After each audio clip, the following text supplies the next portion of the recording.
दोस्तों, गौतम बुद्ध के जीवन से जुड़ी हुई एक छोटी सी कहानी जो आपको बताएगी कि वास्तव में बुद्धिमान कौन है और कैसे बने। बुद्धिमान कैसे बने, यह एक रोचक और महत्वपूर्ण सवाल है जो हर किसी के मन में उठता है। यहाँ हम इस विषय पर गहराई से विचार करेंगे। बुद्धिमान बनने का मार्ग ज्ञान, अनुभव और समय के साथ मिलता है और हम इस रोमांचक यात्रा में आपको उन सरल और प्रभावी तरीकों के बारे में बताएंगे जो आपको बुद्धिमान बनने में मदद कर सकते हैं। एक नगर में एक लड़का रहता था और उसका दिमाग तेज था और उसकी खासियत यह थी कि वह किसी भी चीज को बड़ी जल्दी और आसानी से सीख लेता था। जहां अन्य लोगों को किसी काम को सीखने में महीने या वर्ष लगते थे, वहीं पर इस लड़के को उसी काम को सीखने में कुछ दिन ही लगते थे। उसकी ख्याति दूर दूर तक फैल गई थी और कहा जाने लगा था कि उस व्यक्ति के जितना बुद्धिमान कोई नहीं है।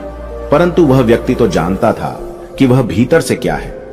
हर व्यक्ति जानता है कि वह भीतर से क्या है, चाहे वह बाहर से कुछ भी। वह व्यक्ति भीतर से तो परेशान था, परंतु वह अपने अहंकार से अपनी परेशानियों को ढकना चाहता था। दोस्तों, ज्यादातर लोग ऐसे ही करते हैं। वह व्यक्ति अपनी प्रसिद्धि को और बढ़ाने के लिए तरह तरह के काम सीख रहा था। वह चित्रकारी करना जानता था, वह मूर्ति बना सकता था और वह गीत गा सकता था और वह दुनिया जहान का हर वह काम सीख चुका था जो उसने अब तक देखे हुए थे। इसलिए उसे अपनी बुद्धिमत्ता पर अहंकार था, क्योंकि कोई भी साधारण आदमी एक काम कर सकता है या दो काम कर सकता है या ज्यादा से ज्यादा 3 काम को कर सकता है, परंतु वह तो सैकड़ों काम को कर सकता था और बहुत अच्छे से कर सकता था।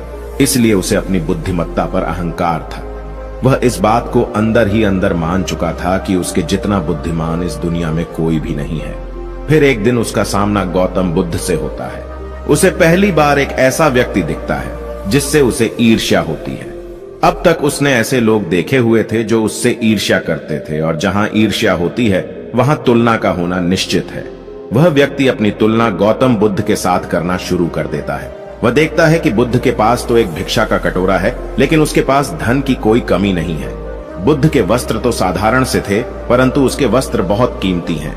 बुद्ध तो जमीन पर नंगे पैर चलते हैं, परंतु वह नंगे पैर नहीं चलता। इसी तरह से वह आदमी सैकड़ों चीजों से अपनी तुलना गौतम बुद्ध के साथ करने लगता है, परंतु हर तुलना के बाद भी वह पाता है कि उसकी ईर्ष्या बुद्ध के प्रति 1% भी कम नहीं होती है।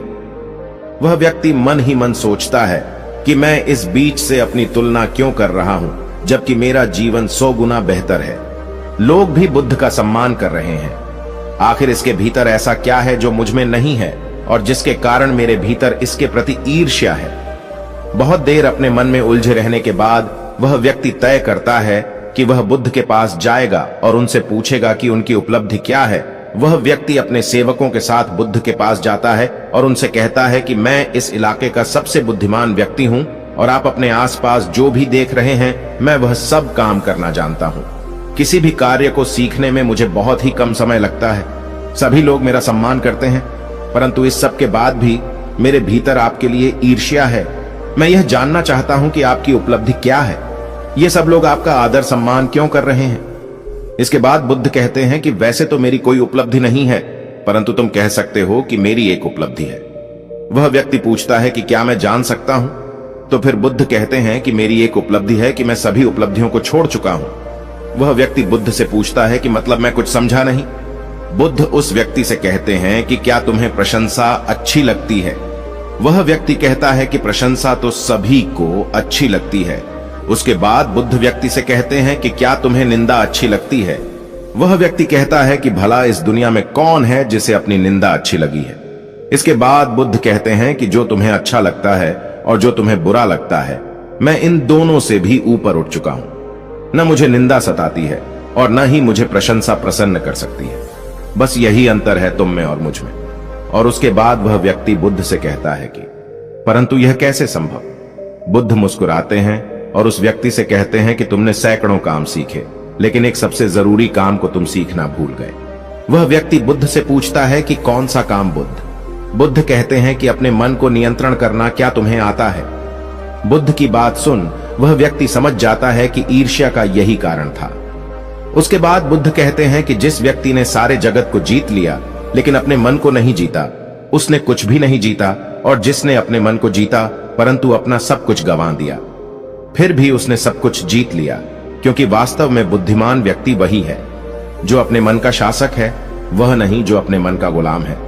गौतम बुद्ध के इन शब्दों को सुनकर उस व्यक्ति का अहंकार टूट जाता है और वह व्यक्ति बुद्ध से कहता है कि क्या आप मुझे अपने मन को जीतना सिखा सकते हैं? बुद्ध कहते हैं कि अवश्य सिखाएंगे, परंतु मैं तुम्हारी सभी उपलब्धियां छीन लूंगा। फिर उसके बाद वह व्यक्ति बुद्ध से कहता है कि मैं इसके लिए तैयार हूं। उस दिन से वह व्यक्ति ध्यान करना शुरू कर देता है, क्योंकि ध्यान ही वह तरीका है जिससे आप अपने मन को अपने वश में कर सकते हैं। अपने मन को अपने वश में इस तरीके से कर सकते हैं। अगले वीडियो में हम इसी के बारे में बात करने वाले हैं। ज्ञानी वही है जो सच्चे मित्र को कभी नहीं छोड़ता। एक समझदार व्यक्ति वह है जो दूसरों के गुणों और विशेषताओं को देखता है और उनसे सीखता है, न कि दूसरों से तुलना या ईर्ष्या करता है। मूर्ख व्यक्ति अपने क्रोध को जोर से प्रकट करता है, लेकिन बुद्धिमान शांति से उसे वर्ष में करता है। एक मूर्ख व्यक्ति खुद को ज्ञानी समझता है। बुद्धिमान वह है जो वर्तमान को ठीक प्रकार से समझे और परिस्थितियों के अनुसार आचरण करे। अपने अतीत को याद रखकर हम बुद्धिमान नहीं हो जाते, बल्कि अपने भविष्य की जिम्मेदारियों को समझकर हम बुद्धिमान होते हैं। जो व्यक्ति विवेक के नियम को तो सीख लेता है, पर उन्हें अपने जीवन में नहीं उतारता, वह ठीक उसी किसान की तरह है जिसने अपने खेत में मेहनत तो की पर बीज बोए ही नहीं। दोस्तों, इस वीडियो में बने रहने के लिए आपका बहुत बहुत आभार।